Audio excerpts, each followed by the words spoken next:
자, 안녕하세요. 하루 만에 또 보네. 그래서 지난 시간에 이어서 이번 시간은 지난 시간에 일단 이 마지막으로 요걸 봤잖아요. 거대 비행 곤충하고 산소와 거대 비행 곤충. 산소가 많아지니까 곤충이 크기가 커졌다. 왜냐하면 곤충은 비행하는데 지난 시간에 빼먹었는지도 모르겠는데 비행을 하는 데 있어서 새하고 곤충이 날아다니는 모습을 보면 곤충은 날개짓이 되게 방정맞잖아. 그 얘기는 뭐지? 그 얘기는 엄청나게 에너지가 똑같이 비행을 하는 그 행위에 대해서도 곤충은 훨씬 더 에너지 소모가 많이 된다는 얘기죠. 그 다음에 그 곤충의 순환계를 나중에 일반 생물 2시간에 보면은 곤충은 이런 포유동물이나 그런 동물에 비해서 그들의 순환계, 피가 돌아가는 시스템이 매우 비효율적이기 때문에 그러니까 피는 왜 돌아요? 산소 공급하려고 도는 건데. 그러니까 산소가 대기 중에 훨씬 더 많아져야만이 조금 이 사이즈를 키울 수가 있는데 그게 안 되니까 이러고 있다가 어느 날 특정한 아주 짧은 기간에 산소가 이렇게 많아졌던 그때만 잠시 반짝했다가 산소 농도가 다시 떨어지니까 다시 멸종을 하게 된. 그래서 물론 작은 곤충들, 지금도 잘 볼 수 있는 날아다니는 날파리 같은 작은 곤충들이야 그런 것에 아랑곳 없이, 왜 이러니, 그런 것에 아랑곳 없이 잘 살아가고 있었으나 그렇게 크기가 잠시 떴다방처럼 크기가 잠시 커졌던 곤충들은 멸종할 수밖에 없었다는, 산소가 그래서 또 이런 생명체들한테 영향을 주었던, 그런 식으로 영향을 주었던 역사가 있었구나 하는 것을 거기서 엿볼 수가 있겠죠. 자, 그 다음에 또 한 가지는 여기서 이제 다시 보면 원래 바닷속에서만 살았던 모든 생명체들이 이제 여기로 이사 온 지가, 이주한 지가 얼마 안 된다는, 너 왜 이러니?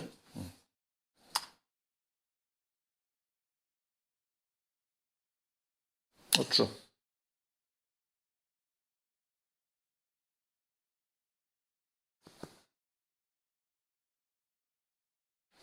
프리즈가 됐구나, 내가. 어, 그 전에는 왜 얘네들이 물속에서만 살았을까?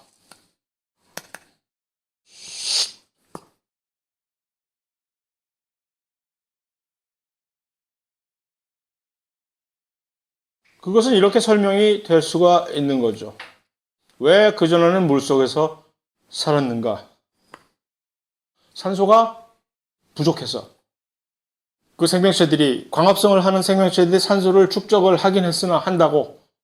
그러나 그것들이 잉여 산소가 돼가지고 저 위에 대기권의 성층권 근처까지 가서 오존층을 형성하기 전까지는 우주에서 날아오는 그 괴물 같은 자외선, X선, 가마선 같은 것들을 막아낼 수가 없어서 아마도 그 전에도 잠시 무태 올라가서 이 지긋지긋하다 물속에서 이놈들하고 같이 부대끼면서 사니까 지긋지긋하다 올라가서 살자라고 올라갔던 생명체들은 장렬하게 전사를 했겠지. 거기에 맞아서. 그러다가 드디어 이제는 올라가도 괜찮네 하는 게 오존층이, 산소에 의해서 오존층이 이제 형성이 되고 난 후부터야 가능해졌다는 얘기입니다. 자, 그 다음에 여기 뭐 그다지 중요한 것은 아니나 이건 또 무슨 소리야? 대기가 무슨 환원적 대기, 산화적 대기, 이게 뭔 소리야? 환원적 대기에서 산화적 대기로 화살표가 뿅 가 있잖아요. 산소가 결국 산소의 축적이, 산소가 옛날에 없었을 때, 태초에 산소가 없었느니라 했을 때는 끼케야 무슨 기체가 질소 아니면 특히 이 메탄 이런 거, 얘네들이 대표적인 무슨 환원적인 대기를 형성하는, 그러니까 산화가 되지 않는 대기란 말이지. 뭐 물건을 내놔도 철을 내놔도 혹시 그때 당시엔 자전거를 밖에다 내놓고 비 맞고 해도 아마도 녹 안쓰럽겠지. 그래서 산화가 된다는 얘기는 모든 것이 부식이 되고 이 화학 반응이 저쪽으로 파괴되는 방향으로 훨씬 진행되는 그런 성향이 있기 때문에 그래서 이거는 왜 이런 식으로 얘기를 하냐 하면은 잘 생각해 보세요. 이 모든 지난 시간에 봤던 하나의 처음에 원시 세포가 저절로 발생을 했다. 이게 말이 돼? 하고 말이 된다고 했잖아요. 뭐 실험실에서 시뮬레이션으로 그게 저절로 발생했다는 걸 보여주긴 했으나 어쨌든 간에 그게 아니 그럴 수가 있는가라고 하는데 그 저절로 생겨진 태초의 생명체 세포로부터 이들이 계속 진화 발전 그다음에 세포 분열을 해서 이렇게 됐다고 지금 썰을 푸는 거 아니에요. 이런 구라가 어디 있어? 이런 스토리를 싫어하는 사람들 입장에서는 그러니까 어떻게 하면 꼬투리를 잡으려고 그게 말이 되냐고 하면서 그런데 이제 막 그렇게 됐다고 하니까 그럼 좋다. 다 좋은데 그럼 요즘은 왜 안 되냐? 옛날에 그 35억 년 전에 이렇게 저절로 생명체가 세포가 만들어졌다면 지금도 최소한 하나 어디다 가서 뭐 10년에 하나쯤 100년에 하나쯤은 세포가 저절로 만들어졌네. 우리 집 장독대 안에 보니까 세포가 저절로 하나 만들어졌네. 뭐 그런 보고가 있어야 될 거 아니니? 라고 이제 비난을 할 수 있을 거 아니에요. 그럼 이제 거기에 대해서 뭐라고 답을 하지? 이 진화론을 믿는 사람들 입장에서는 야, 이 큰일 났다. 이건 뭐라고 또 카발치냐? 하다가 생각하는 게 자, 이런 구라는 어떨까요? 하면서 자, 옛날에는 대기가 자, 환원적 대기지 맞지? 이해돼? 하고 근데 산소가 점점 축적이 되면서 이 대기가 바뀌었지?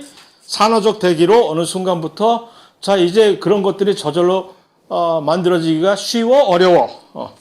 이제 어려워졌지? 이해돼? 라고 얘기를 하는 겁니다. 이해는 되는데 네가 무슨 말을 하는지는 이해는 돼. 근데 그게 사실인지는 난 잘 모르겠고 나 같은 사람도 그래. 그게 정말 사실인지 잘 모르겠고 그게 조금의 영향은 뭐 미칠 수도 있겠고 그냥 전혀 그렇지 않을 수도 있겠고 어쨌든 그렇다라는 얘기입니다. 그래서 이런 논리로 그러한 것들을 설명을 하고 있다라는 측면에서 결국은 전부 다 산소가 얼마나 이 생명체 과거로부터 현재까지의 생명체 변화에 최소한 얼마나 중요한 영향을 끼쳐왔는가라는 것을 또 한번 보여주는 하나의 예로 받아들일 수가 있겠죠. 자, 그래서 세포가 처음엔 모든 세포들이 원핵세포였단 말이에요. 원핵세포와 진핵세포 차이점은 뭐죠? 원핵세포의 대표 주자 세균, 진핵세포의 대표 주자 아메바?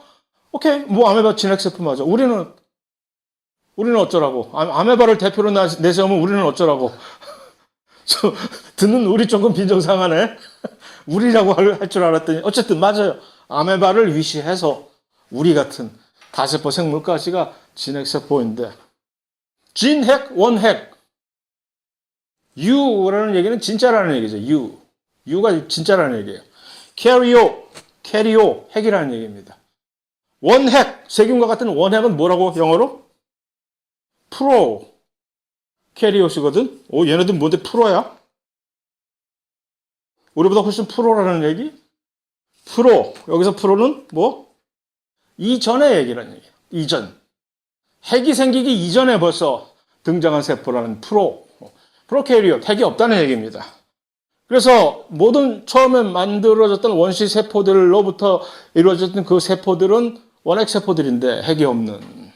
그러다가 그 중에 누군가가 갑자기 광합성을 할 줄 아는 능력을 갑자기 어디서 얻어가지고서 광합성을 하다 보니 광합성을 하면서 자꾸 방구를 끼다 보니까 산소라는 방구를 끼다 보니까 산소가 막 축적이 되면서 그러니까 그럼에도 불구하고 그러면 대부분의 그때 당시에 살았던 세포들은 원핵 세포이긴 하지만 어쨌든 그들은 그런 광합성 같은 걸 하는 자가 영양생물이 아니었잖아. 종속 영양생물이었잖아. 이거 지난 시간에 했나? 종속과 자가? 얘기했나? 잘 기억 안 나죠? 내가 했는지 안 했는지 기억 안 나는데 여러분들이 기억나겠어?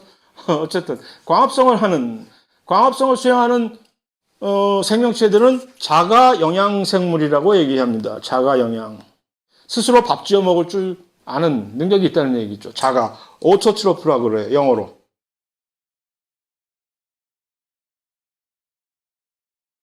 그 얘기는 뭐냐면 무기물을 유기물로 변환을 시킬 수 있는 신박한 재주를 가진 애들이 자가 영양생물이에요. 이게 왜 중요해지느냐? 유기물이 어떻게 되지? 밥이 되잖아. 우리가 음식물은 왜 중요해요? 에너지를 주잖아. 에너지를 우리가 얻기 위해서는 유기물이 있어야 돼요. 그래야 유기물로 시작을 해서 그거를 분해해서 그것을 분해하는 과정에서 에너지가 방출되면 그걸 가지고 쓰는 게. 그러니까 모든 생명체는 음식을 그래서 섭취를 해야 되는데 원핵세포건 이것이 우리 같은 진핵세포건 다 똑같은 조건인데 그러니까 유기물이 있어야 된단 말이에요. 근데 이들은 뭐라고 지들이 무기물로 시작을 해서 출발점이 무기물부터 시작해서 이 무기물을 자기네들 몸 안에서 유기물로 변환시키는 재주를 가진 별거 아닌 것 같잖아. 그거 가지고 못할까? 우리 사람이야. 만물의 영장인 사람이란 말이야. 이까지 그거 못해낼 것 같아? 못해 근데 광합성을 할 줄 아는 또 식물 같은 또 식물의 조상 그들만이 이것을 할 줄 안다는 얘기죠. 그러니까 이들에게는 유기물을 굳이 구태여 찾아다닐 필요가 없는 거지. 배고파 밥 먹자 그럼 지어 먹자. 그래갖고서 숨 쉬면 숨을 쉬는 동안에 이산화탄소 같은 무기물들이 안으로 들어가고 물 조금 마시고 이렇게 일광욕 좀 하면 무기물이 유기물에서 변환이 된 그걸 광합성이라고 하는 겁니다. 그게 내가 자꾸 오늘 이러네. 근데 이제 태초에 생겨났던 생물체들은 전부 다가 그걸 할 줄 모르는 이 자가 영양생물의 반대말이 종속 영양생물. 종속 영양생물은 영어로 이것을 뭐라고 할까? 헤테로트로프라고 얘기를 합니다. 그 헤테로트로프들이 했어, 전부. 광합성 같은 거 할 줄 몰라. 근데 이제 어쩌다가 그들 중에 일부 돌연변이가 진화돼서 이것을 할 수 있는 능력이 생긴 생명체가 태어났단 말이야. 이들은 전부 원핵세포예요, 다, 이들. 그전에는, 그때 당시만 해도 진핵세포가 아무도 없는 거야. 진핵세포가 보니까 산소가, 아까 그 표에 보니까 산소가 지구에 생겨난 지 한참 있다가 한 십몇억 년이 지난 다음에 비로소 뿅하고 처음에 진핵세포가 생겨났잖아. 그러니까 처음에 원핵세포와 처음에 진핵세포와의 그 간극은 그게 십몇억 정도로 엄청나게 큰 이 시간차가 있었잖아요. 그동안에 산소가 마구 축적이 됐었다는 얘기예요. 그러니까 이 산소는 누가 만드는 것인가 라고 했을 때 이것은 우리가 아니구나. 이것은 바로 원핵세포들이겠지. 그럼 원핵세포가 어쩌자고 산소를 만들었을까? 광합성밖에 생각이 나는 게 없잖아요. 우리는 지금 현재 우리의 능력으로선. 그럼 이들이 광합성을 했겠구나. 이들이 광합성을 했었다는 증거는 어디에 있는가? 지금도 광합성을 하는 원핵세포들이 있거든. 세균이지만 광합성을 할 줄 아는, 엽록초가 없으면서도 광합성을 할 줄 아는 세균들이 있어요. 그들이 니들이 바로 그 옛날에 그들의 조상, 그들의 후손이겠구나. 가늠할 수가 있는 거죠. 어쨌든 산소는 쌓였고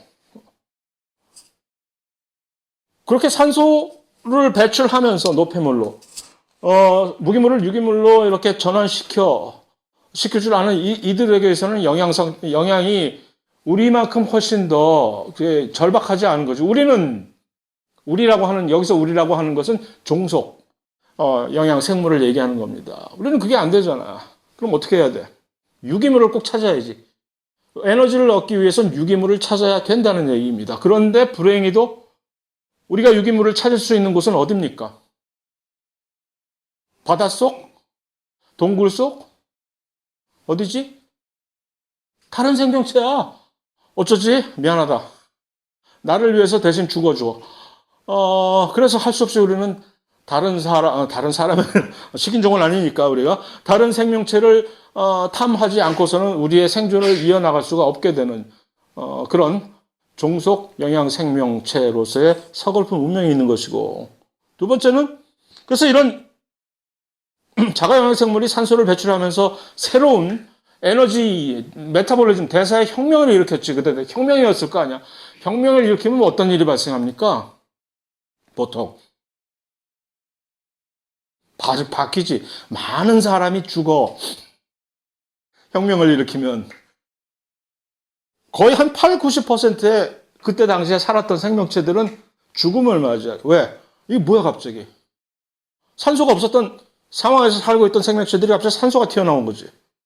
그 산소가 가만히 있으면 모르겠는데, 우리에게 있어서는 산소가 없으면, 그러니까 아주 소중한 사람 같은 소중한 존재를 우리는 산소 같은 존재라고 할 정도로 우리는 산소에 의존이 되어 있는데, 그들에게 있어서는 이건 산소는 정말 악마와 같은 존재였지. 악마는 뭐야? 저승사자지.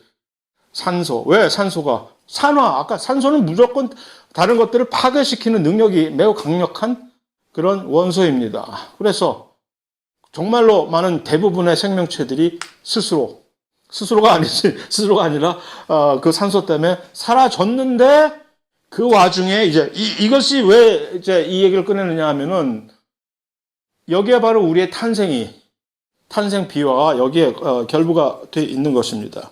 그래서, 이 진핵세포는, 이제 핵이 있잖아.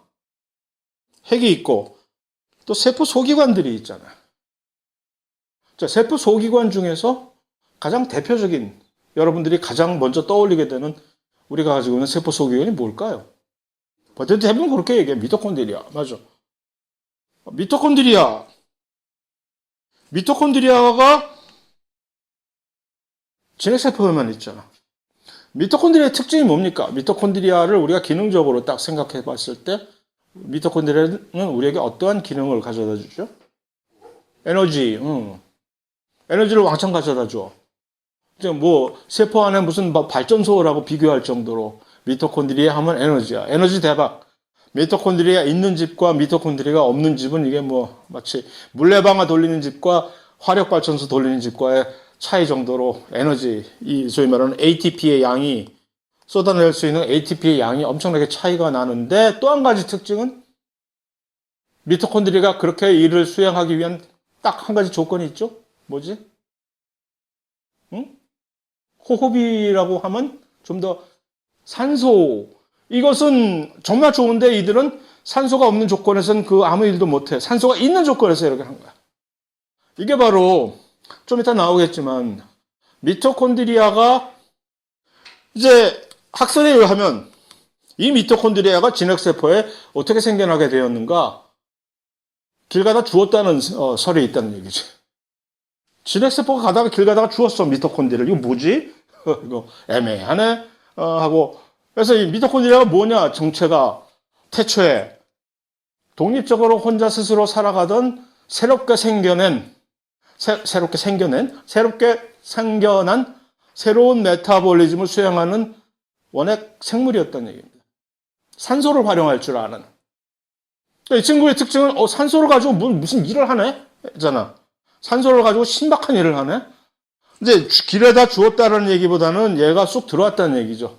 얘가 쑥 들어왔다는 얘기라기보다는 이제 등치가 점점 커져가는 내가 이제 진핵세포라는 새로운 생명체가 될 것이야 라는 목표 아래 막 이렇게 새를 불려가는 어떤 진핵세포 워너비가 갑자기 뭔가를 꿀꺽 했는데 얘가 보니까 미토콘드리아야.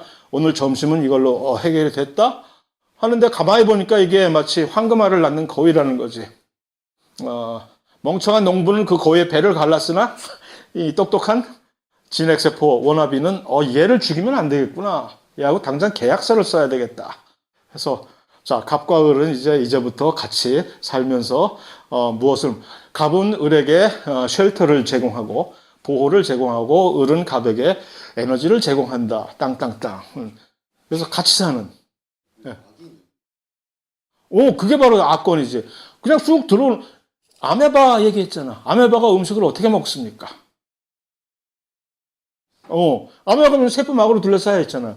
주변에 뭔가가 아메바 주변에 세균이라든가 효모가 이렇게 근접을 하면 이러고 있다가 하고 딱 잡아가지고서 그 막 안으로 끌어들여. 캡처해가지고서 막 안으로 끌어들이는 거야. 그래서 꿀꺽하고 파괴. 결국 옛날에 그 생명체들도 그런 식으로 음식물을 섭취했거니 하는 생각이 되는데, 지금도 그러고, 생명체들이. 우리처럼 이렇게 이 음식물이 들어오는 구멍이 따로 있는 생명체가 그다지 많지 않아요, 사실. 우리가 너무 흔하게 봐서 그렇지. 입이 있는 동물들. 식물도 입이 없잖아. 그러니까, 그래서 이런 식으로 막이 이따가 좀 나올 텐데, 아주 좋은 지적인데, 어쨌든 뚫고 들어와서 있는데, 왜 얘가 파괴가 안 되고 같이 살게 됐는지는 참 불가사의지, 미스터리인데, 어쨌든 간에 미토콘드리아. 산소를 엄청나게 혁명적인 방법으로 활용할 줄 아는 방법을 가진 유일한 존재라는 얘기죠. 우리에게 있어서, 우리 세포에게 있어서 미토콘드리아를 싹 빼버린다면 어떻게 되겠어, 우리는? 에너지 이전은 제대로 활용을 못하는 거야. 미토콘드리아가 없는 진핵세포 있을까요? 있어요. 누구? 기생생물들. 그럼 쥐들이 에너지를 만들 필요가 없잖아. 남의 것 그냥 탈취하면 되지. 그들은 미토콘드리아가 옛날에 있었으나 들어와서 살다 보니까 내가 굳이 이걸 내가 왜 가져? 얘 거 쓰면 되지 하고 했겠지. 그래서 일부 기생생물들은 미토콘드리아가 없는 진핵세포도 있으나 그 나머지는 미토콘드리아 없는 것은 상상할 수가 없는 것이죠. 그래서 그 지금 미토콘드리아 덕택에 다세포 생물이 어디 나올까, 여기?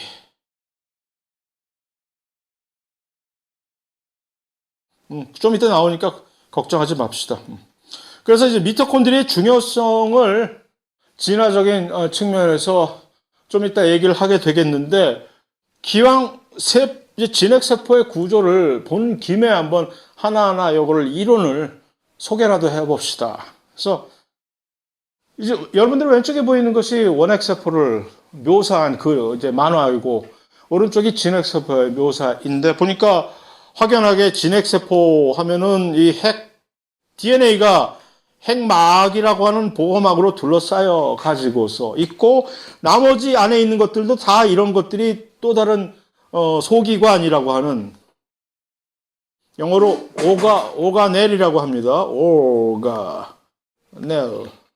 이들이 전부 다 막으로 둘러싸인 존재란 말이다. 이 막들은 세포막, 지금 세포막을 이루고 있는 이것들과 화학적 성분이 동일한 겁니다. 그래서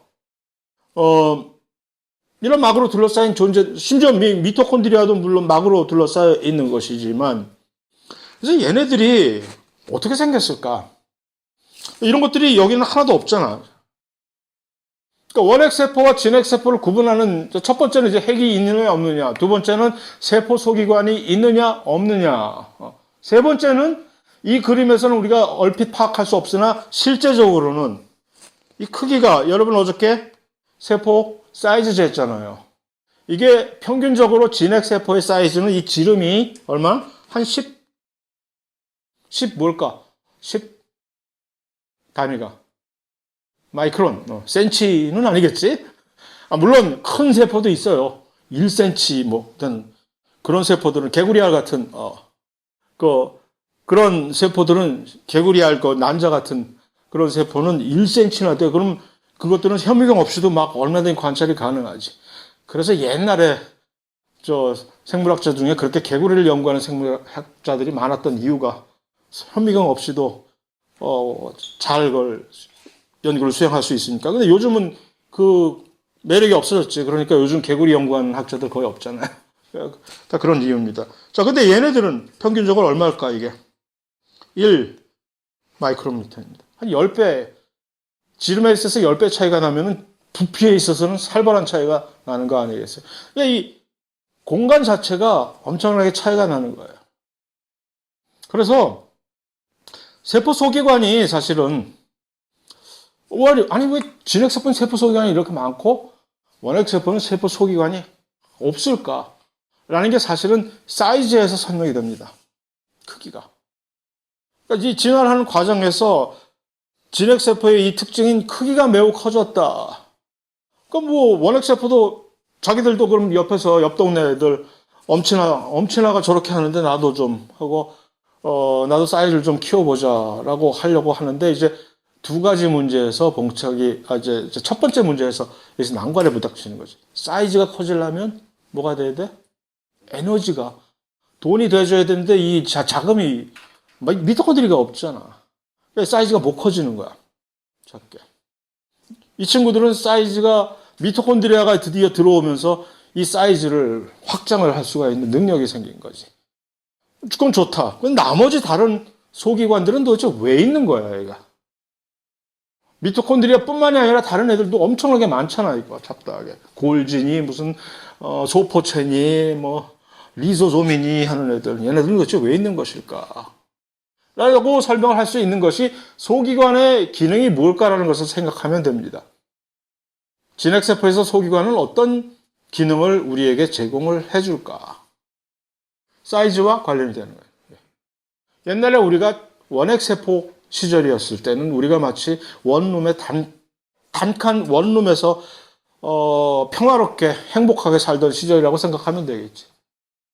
눈 떠서 배고프면 왼손을 뻗으면 냄비가 잡히고 오른손을 딱 뻗으면 라면이 잡혀서 두 개를 딱 합쳐서 맛있게 먹고 다시 잠자는 얼마나 행복한 걱정할 게 없는 그런 생활 패턴이지. 좋은 라이프 스타일이야. 근데 어쩌다가 잘못해서 누구의 꼬임에 빠져가지고 갑자기 큰 60평짜리 아파트로 이사를 갔어.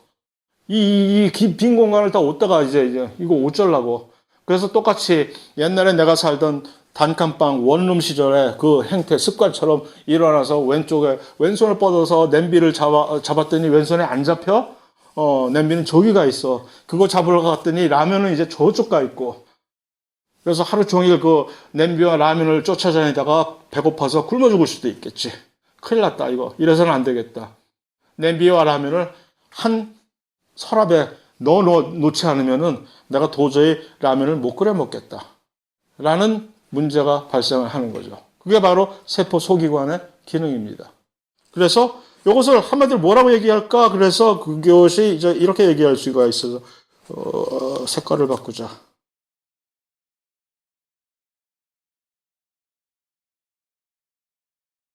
구획화라고 할 수 있는 구획? 그러니까 이런 식으로 세포 안을 몇 개 특정 구역으로 나눠 놓는 것을 구획, 영어로 그것을 컴파트먼트라고 얘기하잖아. 컴파트먼트. 컴파트먼트라는 얘기는 이런 것을 세분해 놓은 것을 컴파트먼트인데 이거 괜히 제가 지어낸 얘기가 아니라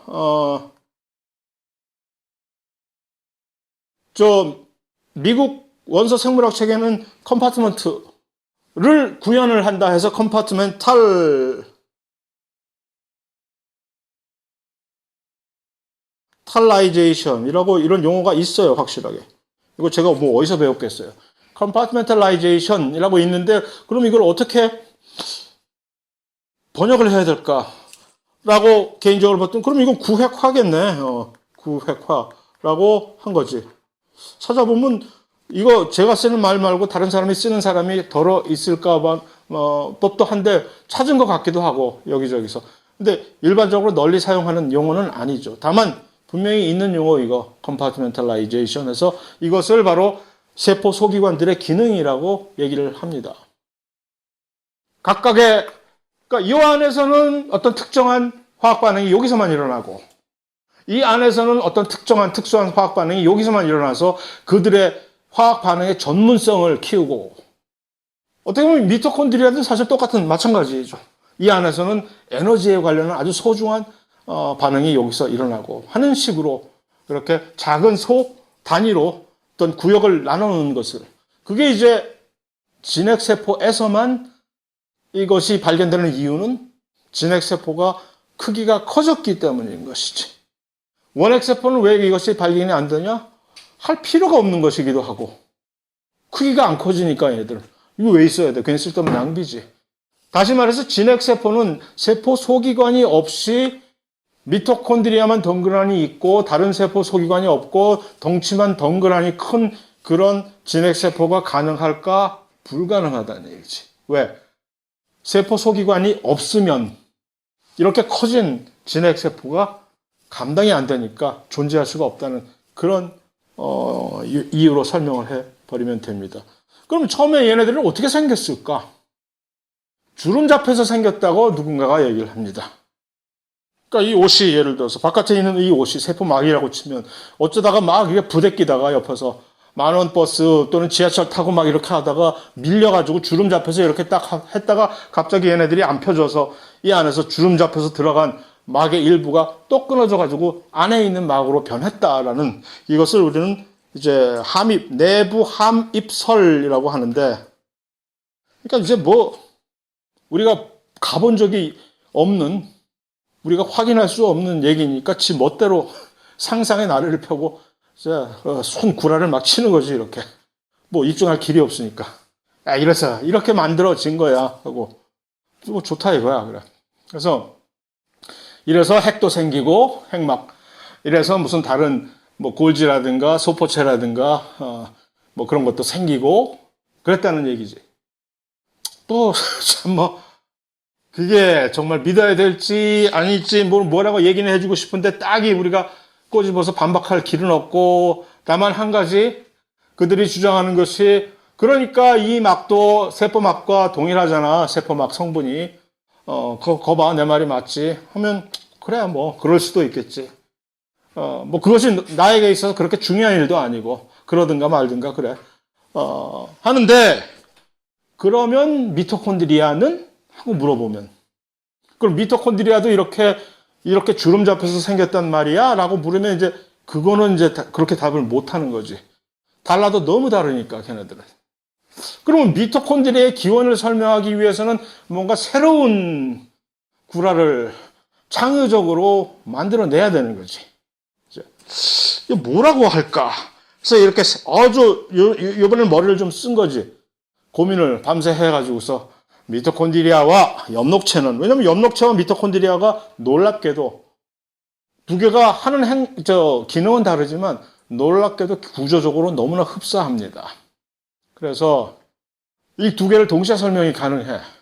요 내부 공생 이론이라고 하는 같이 안에서 같이 산다는 얘기지. 심바이오시스. 아까 얘기한 계약서 쓰고 같이 사는 그런. 그러니까 미토콘드리아가 안으로 불쑥 들어왔다는 얘기지. 어느 날 갑자기 조용히 살고 있던 덩치 큰 코끼리 같은 진핵세포가 미토콘드리아가 불쑥 들어와서 목숨을 살려줬더니 이 녀석이 금도끼로 보답을 했다라는 그런 얘기가 되는 거지. 그게 바로 내부 공생 이론입니다. 그럼 엽록체는 그게 한 번 더 일어났다는 얘기야. 그러니까 이렇게 해서 진핵세포의 조상이 이제 열심히 진핵세포를 완성하기 위해서 열심히 살아가던 그 와중에 갑자기 이 녀석이 들어왔어. 얘의 정체는 누구냐? 산소를 이용하여 에너지를 만드는 세균. 그러니까 새롭게 생겨난 뉴키드 온 더 블락이지. 근데 얘가 쑥 들어온 거야. 독립적으로 안 살고. 왜 그러지? 다른 세균들의 원성을 너무 사서 다른 세균들이 이 녀석을 잡아 죽이기 전에는 내가 살 수가 없다 해서 미토콘드리아 잡으러 다니니까 이 안으로 들어왔나 보지. 여기가 소도야.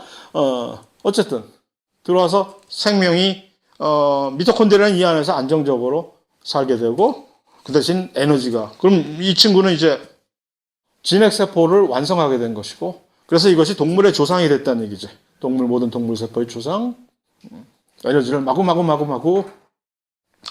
그런데 한술 더 떠서 이러한 일이 한 번 더 일어나는 녀석들이 있었다는 얘기죠.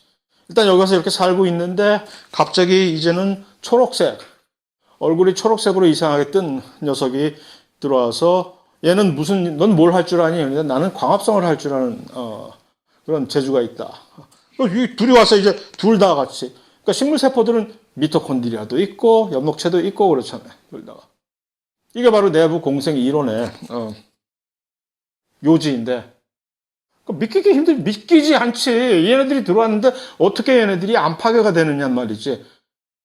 믿기는 힘드네. 그런데 또 그렇다고 이런 말도 안 되는 소리를 지금 우리에게 가짜 뉴스를 이렇게 퍼뜨리고 다니고 네가 무사할 줄 알았느냐라고 얘기를 하기에는 또 아니, 증거가 명확해. 너무 세 가지 증거를 제시를 해요.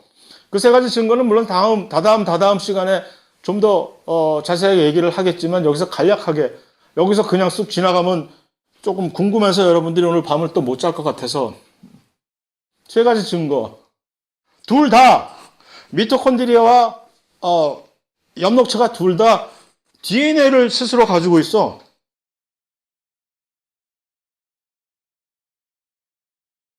이게 뭔지도 모르면서 니들이 자체 DNA를 이 안에 가지고 있는 거지. 자체 유전물질을 가지고 있는 거. 유전물질은 핵에만 있는 건데 니들이 감히 뭔데 DNA를 갖고 다니냐? 지금 뜯어보면 여러분들은 미토콘드리아를 한번 꺼내서 까보세요. 지금 시간 있으면. 세포 하나 띄어가지고서 미토콘드리아 살살 까보면 거기 DNA가 발견될 거야. 어이? 얘가 뭐라고 DNA가 있지? 그러니까 얘는 봐, 나 DNA가 있는 존재야. 얘는 나 스스로 독립적으로 옛날에 살았던 흔적이 있는 독립적으로 번식하면서 세포 분열하면서 살았던 존재야. 내가 지금 여기 와서 이렇게 니들하고 같이 안에 뭐 세입자처럼 살고 있으나 우습게 보지 마라는 얘기지. 그러면 여기서 일단 우리는 어떻게 해야 될까? 레드팀을 발동시켜야 되겠지. 그래서 레드팀이 그러나 잠깐 그 DNA는 여기서 흘러온 것일 수도 있지 않을까요? 이 핵에서 오염된 DNA? 핵에서 잠깐 빠져나간 DNA를 미토콘드리아가 어쩌다 쭉 해가지고 살짝 자기 것인 양 갖고 있을 수 있잖아. 그 뭐 함부로 DNA가 당신이 지금 갖고 있다고 해서 그 입증할 그건 아니지. 라고 하는데 그러니까 그럴 줄 알고 하면서 그들의 DNA 실체를 까발리는 거지. 난 이렇게 생겼어, DNA가. 동그래. 네 DNA는 어떻게 생겼어? 안 까봐. 우리 DNA는 이렇게 생겼거든. 우리 DNA, 진핵세포의 DNA는 일직선으로 선형 DNA입니다. 세균을 유시한 원핵세포의 DNA는 동그래요. 원형 DNA야. 원핵세포는. 그러니까 이 DNA는 너한테서 내가 갖고 온 게 아니라는 게 입증이 되지? 하고. 그러네. 그럼 지들이 원래 처음부터 갖고 온 거네? 너 세균 맞네? 라고요. 정체성으로. 그러는 거지. 이 세균이 여기 왜 들어와 있지? 자, 내가 세균이었다는 거 다시 하나만 더 보여줄까? 하고. 두 번째 증거. 리보솜이 뭔지 아세요? 들어봤잖아, 고등학교 때. 리보솜. 뭐 하는 애예요? 단백질 만드는 복합체잖아. 근데 지가 리보솜을 가지고 있어. 안에, 미토콘드리아 안에, 엽록체 안에, 둘 다. 들어가 보면 리보솜을 쭉 갖고 있어. 이거 너 어디서 났냐? 이 세포질에 리보솜들이 질비하잖아요, 우리 진핵세포는. 그거 네 안으로 그거 끌고 들어가. 야, 이거 니네 집에 갖고 가지 말라 그랬잖아. 우리 거야 라고 하는 거지. 너네 집에서 갖고 온 거 아니고 그건 내가 원래 갖고 온 거야. 정말? 진짜야 보니까. 왜냐? 세균의 리보솜과 진핵세포의 리보솜은 다르거든? 구조적으로 조금? 근데 지금 세균의 리보솜을 갖고 있네? 어허? 참. 하고? 그래서 사실 우리가 항생제라는 거는 원래 세균만 처단하고 진핵세포는 그대로 멀쩡하게 놓는 게 항생제잖아. 근데 항생제를 엄청나게 과다하게 남용을 하면 진핵세포도 사실은 영향을 받아. 어떤 특별한 항생제는 그 세균의 리보솜만을 표적으로 해서 그것을 파괴시키는 그런 약전을 가지고 있는 항생제가 있는데 그걸 엄청나게 많은 양으로 우리가 섭취를 하면 우리 안에 있는 미토콘드리아가 아작이 나버리는 거지. 그래서 그러니까 여러 가지로 와 그러네. 정말 세균 많네 이들은. 마지막으로 얘네들은 세포막이 이중막으로 돼 있어요. 우리처럼 딱 하나의 막으로 세포막이 인지질 이중층이라고 하는 하나의 막으로만 돼 있거든 세포막이. 근데 그걸 두 개를 가지고 있어요 얘네들은. 아까 그 얘기했잖아. 들어오면 어떻게 들어와요? 그러니까 이 인지질 이중층 막으로 돼 있는 걸 나는 하나 더 있다 니들보다 두 겹으로 돼 있다라고 하는 것이 어째서 이 내부 공생 이론을 또 뒷받침하는 얘기냐 하면 들어오면서 얘네들 어떻게 들어왔겠어? 들어오려면 밀고 들어와야지. 원래 기존에 있던 세포막을 밀고 들어오면 얘네들이 구멍이 뚫리거나 아니면 구멍이 안 뚫리면 밀지만 하고 쑥 들어와서 이게 이렇게 둘러싸게 되겠지. 바깥의 막이. 그랬다는 얘기지. 정말? 하고 성분을 분석을 해봤어. 이 이중막을. 미토콘드리아와 엽록체의 이중막을 외박, 바깥쪽에 있는 외막과 안쪽에 있는 내막의 화학적 성분을 분석을 해봤더니 외막은 누구의 것과 현존하는 누구의 것과 화학적으로 동일하냐? 현존하는 누구겠어? 진핵은 아니고 고세균. 고세균과 동일해요. 안쪽은 누가 동일하겠어요? 현존하는 세균. 근데 바깥쪽 이막이 고세균과 동일하다는 게 왜 그게 결정적인 증거가 될까? 우리가 어디로부터 왔느냐? 이 표를 보세요. 이 진핵생물계가 여기가 좀 요 밑에가 지금 출발점이죠? 루카가 있는 출발점에서 우리가 어디로부터 갈라나왔어? 여기 우리와 공통조상을 지금 같이 공유하고 있는 친구들이 누구? 얘네들이 고세균이라는. 그러니까 이들은 전부 물론 원핵 생물이긴 하지만 이 모든 진핵 생물들은 사실은 고세균의 어떤 한 분파로부터 진화가 된 애들이거든. 세균하고 우리는 아주 훨씬 더 먼 친척이고 우리는 훨씬 더 고세균과 가까운 진화적으로. 그렇게 이거 뭐 어떻게 결정했어요? DNA 가지고 분석해 보니까 그렇게 뭐 진화적으로 우리가 이거 뭐 고세균하고 세균과 고세균을 갖다 놓고 거울아 둘 중에 누가 나를 더 닮았니 하고 물어볼 수도 없는 얘기고 그랬을 때 그런 것을 확인할 수 있는 길은 요즘은 과학이 발달해서 DNA 분석을 하면 쫙 답이 나오게 돼 있기 때문에 그래서 그렇게 됐다는 얘기죠. 그러니까 자 맞잖아. 니들이 옛날에 고세균의 그 틀에서 아직 못 벗어나고 찔찔매고 있을 때 내가 들어오게 된 것이야 라고 얘기를 하게 된 겁니다. 자, 그래서 그 진핵세포가 그런 식으로 진화를 딱 하게 되면 태초에는 이거를 얘기를 합시다. 자, 여기에 진핵세포 개가 있는데 이 중에는 우리에게 매우 친숙한 이 그룹, 동물이라고 하는 이 그룹. 그 다음에 또 두 번째로 아마 더 친숙한 요 식물이라고 하는 그룹들이 있을 것이고, 진핵세포. 그 다음에 여기에는, 그다지 친숙하지 않을 수도 있으나, 그래도 맥주를 마시는, 우리로서는 그래도 또 친숙할 수밖에 없는 요 곰팡이 개가 있을 것이고. 요 세 개의 그룹은 진핵세포 중에서 꽤, 대충, 알만한, 친구들이라. 그 나머지는 뭐냐, 도대체 얘들은. 이거 말고도 진핵세포가 엄청 많네? 진핵생물이. 이들은 전부 다 통틀어서 뭐라고 부르느냐? 이들을 다 통틀어서. 뭐라고? 혹시 누구 아는 사람 있어요? 없어도 그만. 생물. 에이.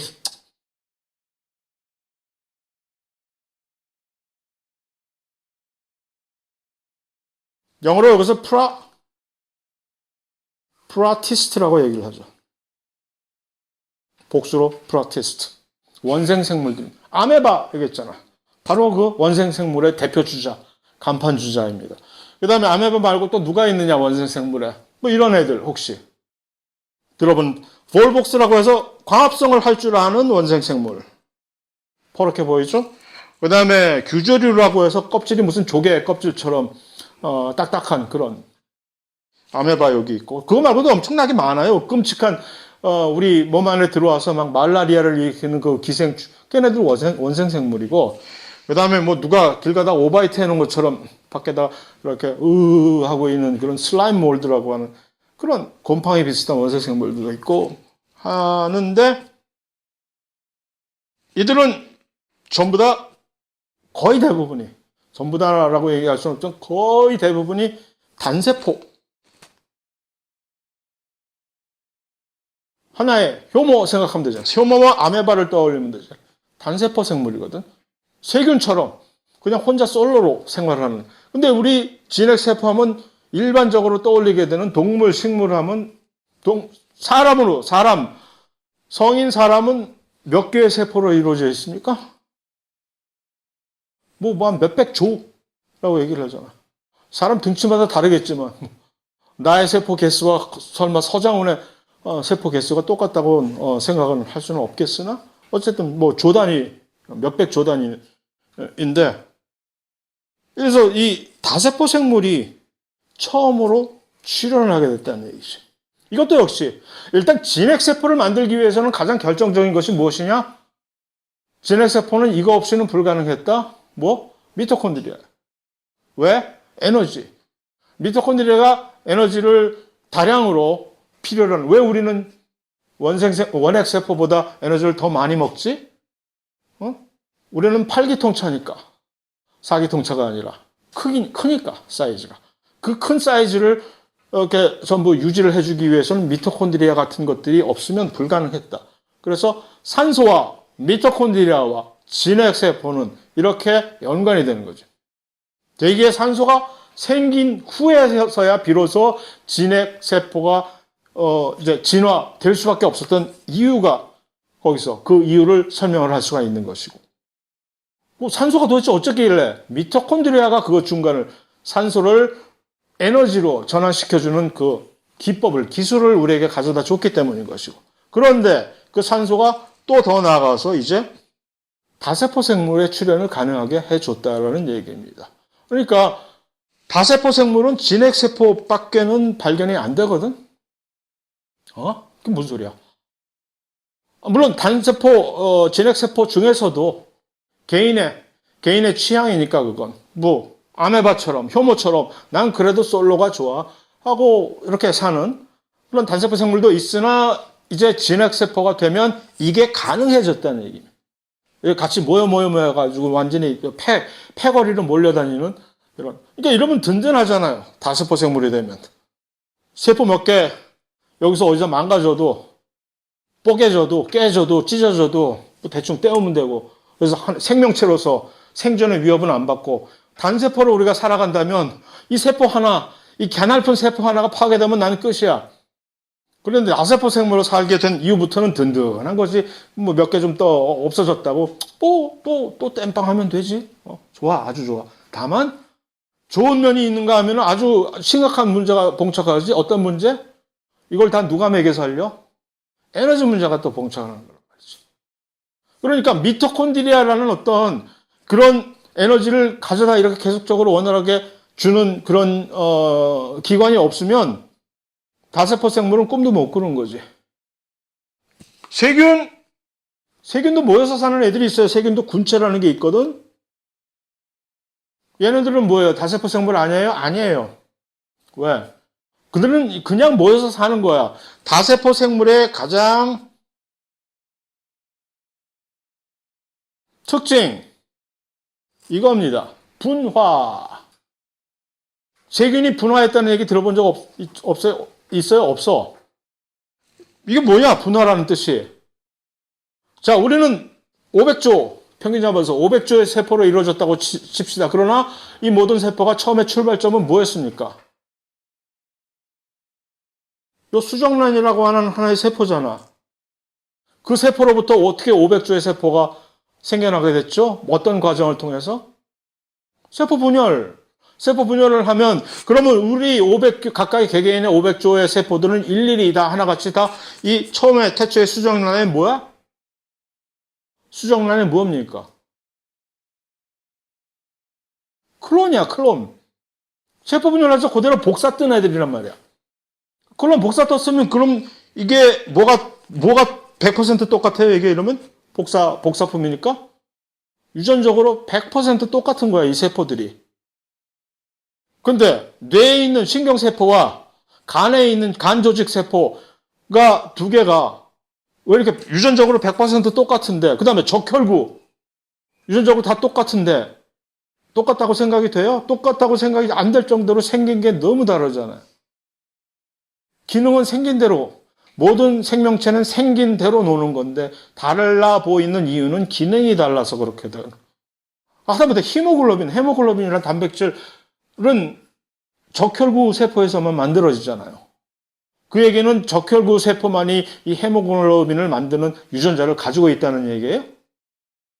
아니야. 뇌세포도 있어. 여기도 있고 헤모글로빈 유전자는. 근데 왜 적혈구만 지만 만들어? 그게 바로 그런 분화. 분화라는 기전을 통해 가지고 이렇게 달라지는 것이. 달라지게 되면 각각 역할 분담이 생기니까 에너지를 훨씬 많이 요구하는 이런 데가 생기고, 이런 에너지를 훨씬 남들보다 많이 요구하는 이런 데가 생기니까 우리는 더 이상 숨 5분만 못 쉬어도 죽어버리는 존재가 될 수밖에 없는 거죠. 나머지는 다 상관없어. 뭐 끝까지 그 산소 공급 좀 안 된다고. 원래 우리가 원래부터 무슨 산소 없이는 못 살았냐? 하고 살 수 있는데, 다세포 생물로서 이제 못 살게 되는 여러 가지 경우가 봉착하게 되는 거죠. 얘네들이 골칫거리가 되는. 뭐, 어쨌든, 분화가 조직, 기관, 기관계 등으로 분화를 함으로써 이걸 안 하면 이런 분화를 하지 않고 분화를 하게끔 돼 있는데 그게 약속인데, 룰인데 그것을 어기고, 난 분화 같은 건 관심 없고 난 분열만 할 거야 라고 하는 애들을 우리는 뭐라고? 암이라고 부르면서 제거를 해버리잖아. 안 그러면 우리가 죽으니까. 자, 여기까지 10분 쉽시다.